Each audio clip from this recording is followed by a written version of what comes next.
So what I was doing, I'm gonna take the machine off, right? Take it off of here. Drag this back, right? Get this off of here.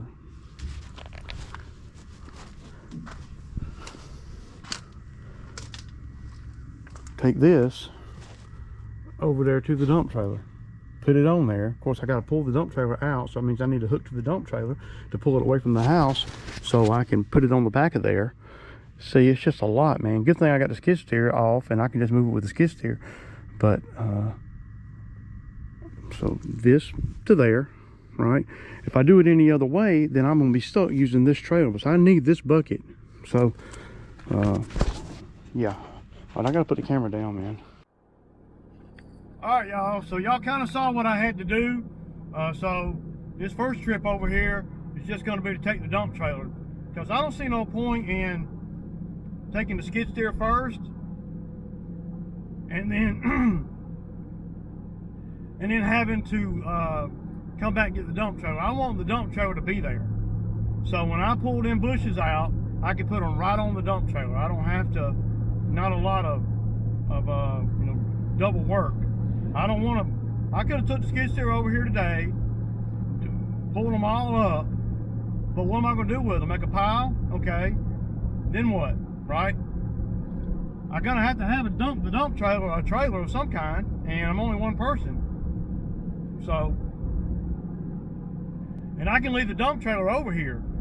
So let's go on over here, get the dump trailer over here, and then when we get back to the house. When we get back to the house, we'll assess if we want to go back over there or not today.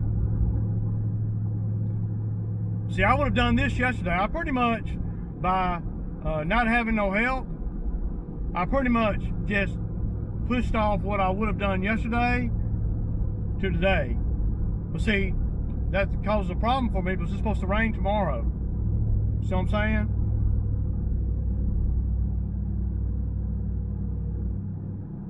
Well, Ray, man, shit happens, man. You know how it is, man. Yeah, shit always seems to happen when I'm dependent on labor. Always. Always, man. So, I don't know, man.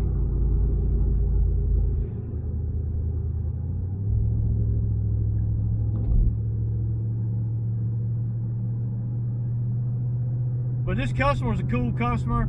He wasn't. We had not set a hard time for me to come over here.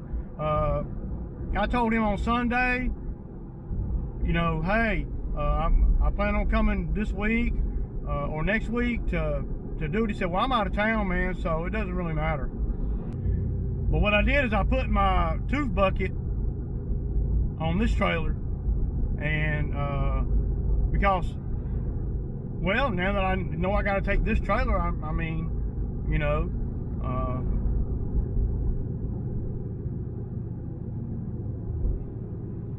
I need to be all I can be, man, if I'm going to be solo. So,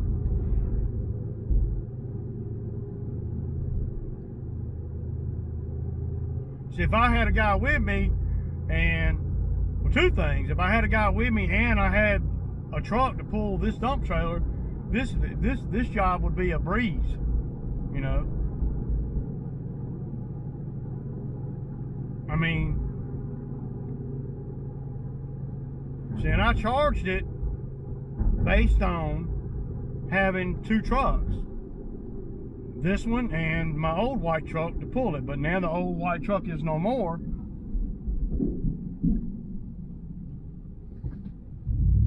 So, but I've been looking at trucks. I spent the better part of the day yesterday looking at trucks.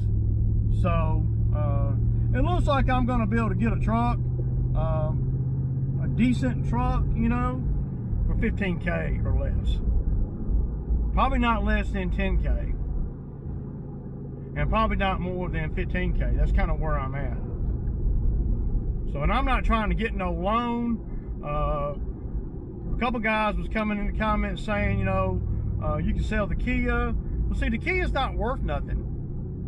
I mean, the Blue Book value on the Kia based on the miles that are on it and See, there are things about the Kia that I know that makes it more of a solid ride than what if I were selling it, what somebody would know. See, I had a brand new engine, crate engine put in the Kia. That engine in the Kia don't have hardly, you know, I mean, I bet the engine in that Kia ain't got 50,000 miles on it. And it was a brand new crate engine.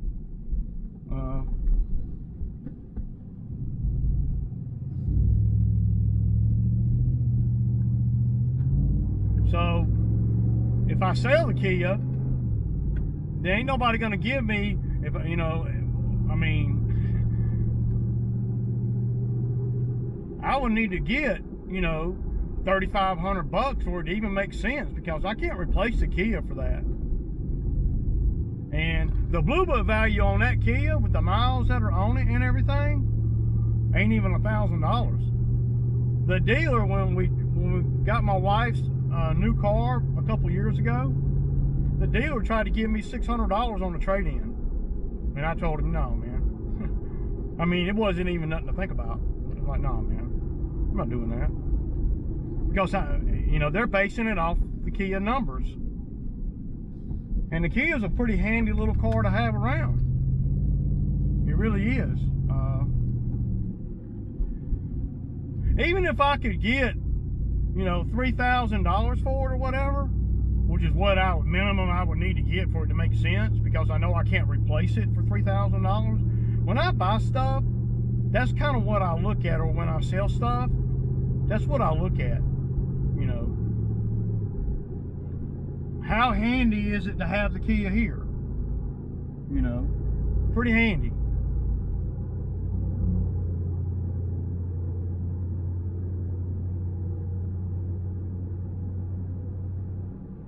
And I'm not really trying to, a couple of you guys come up with some good shit, man, some good points I didn't think about.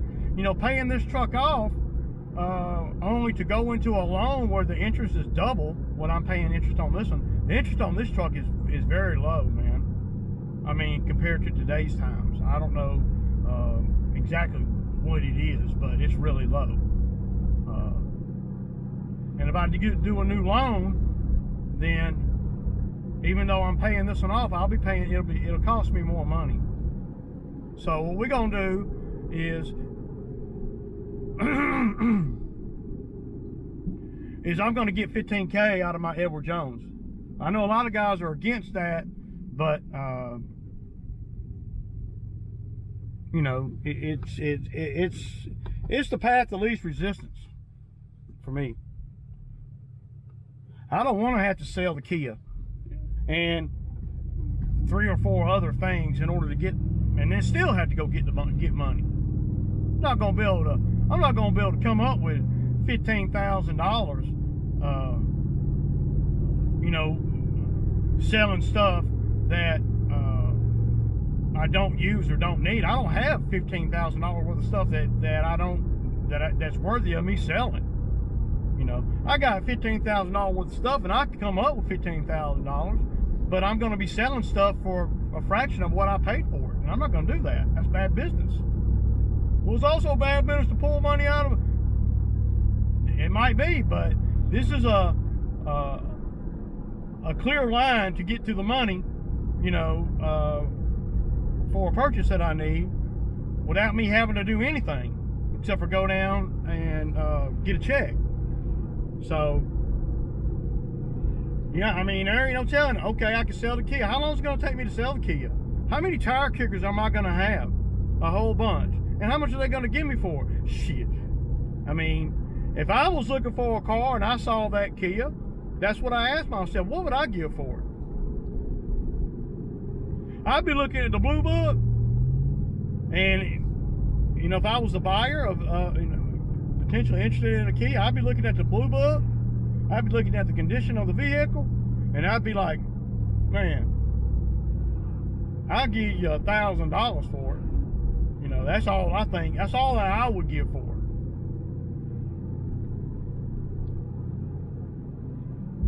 So, selling a lawnmower, huh?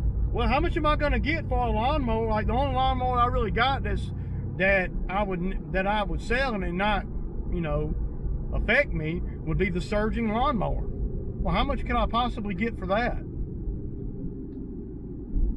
For a mower that surges, and how long am I going to have to wait to get that? I'd rather just let it sit than do nothing with it, because it ain't losing value sitting there. Or if it is, it's I mean, for me to sell, so say I sell the Kia and I sell a lawnmower, right? There's two things that I sell.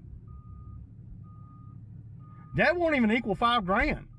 There's no way that I'm going to get, on average, $2,500 for the Kia and $2,500 for that lawnmower. There ain't no way. The lawnmower has, how many hours on it?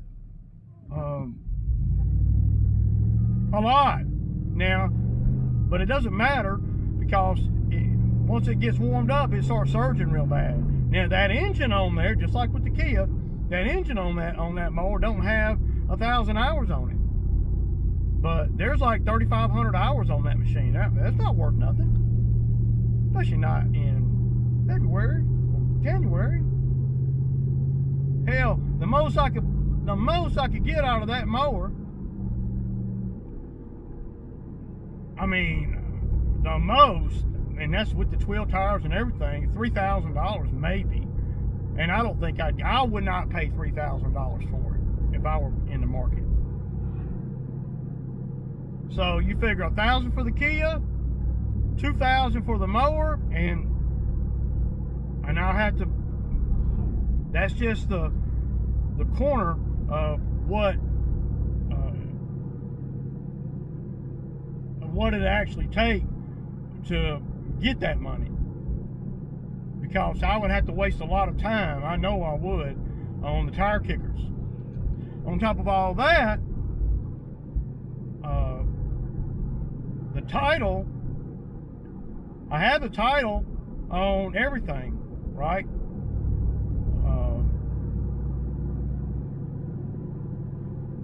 The title to the Kia, this is the craziest thing ever. The title to the Kia, I took a picture of it, right? And I saved it in my files on my computer. Damn. And it's all good. But I cannot find the actual paper title. I had it, I done put it up in a filing cabinet somewhere, and I can't find it. I need to go through all my, so that's going to be another issue with the Kia, because I never intended on selling the Kia, and I'm not hard up right now. I can get, like I said, man, it's really more about what I talk about all the time. It's really more about my time, and I don't want to spend a bunch of time selling a bunch of equipment that I use that I'm going to have to eventually replace. When right now the equipment's sitting there and it's paid for. Why would I want to,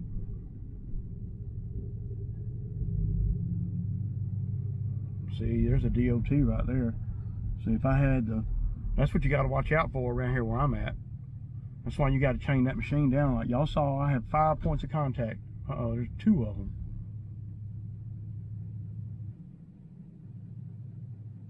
Yeah.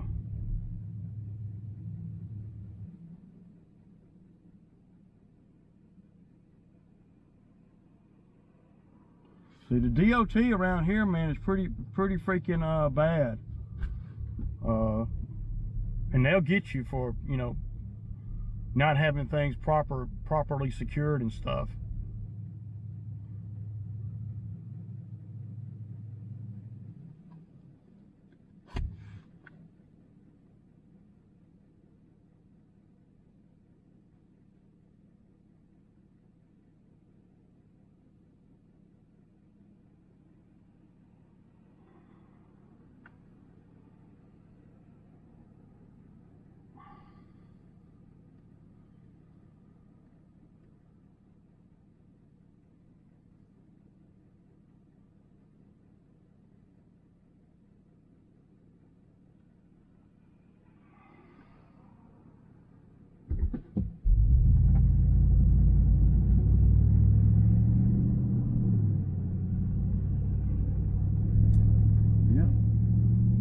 Trick for you, man. they're real strict, man. There's a lot of little things that a lot of people don't know about when it comes to pulling equipment around and stuff. So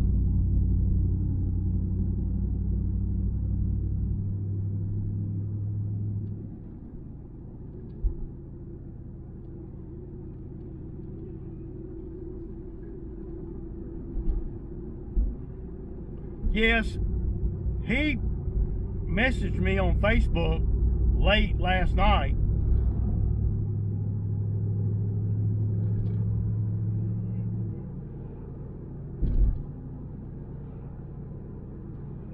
But I had already prepared for everything.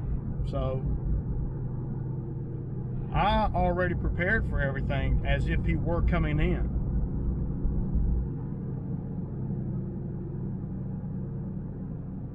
So I'm gonna show y'all how I charge for this, and I don't know if it's good or bad, but $350 for every one that I take out, and there's 6 of them, so it's like $2,000. So yeah.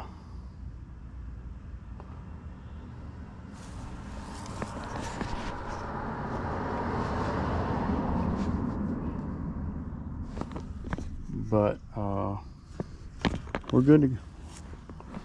Oh shit. Yeah. So the only thing I'm really trying to do today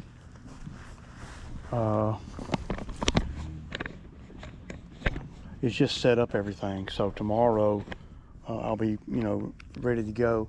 I wanted to leave the machine here tonight, but I'm probably not going to be able to do that because it's going to rain, and I don't have the cover. Pulling these up and putting them on a trailer. See, there's no way that all that. So these are coming out, right? These are coming out. Right?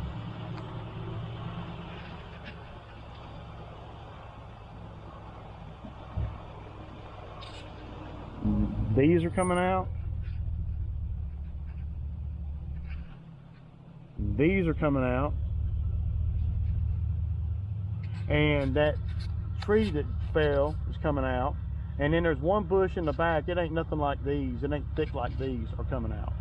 See, you got to know how long these things have been here in order to be able to gauge it right. I don't know how hard they are to pull up, but I know I'm going to have great traction because I'm going to be on the road. See? So, yeah. But this is just a peek into how big they are. Look. I want y'all to see how big that is. Can y'all see that? That's a freaking tree.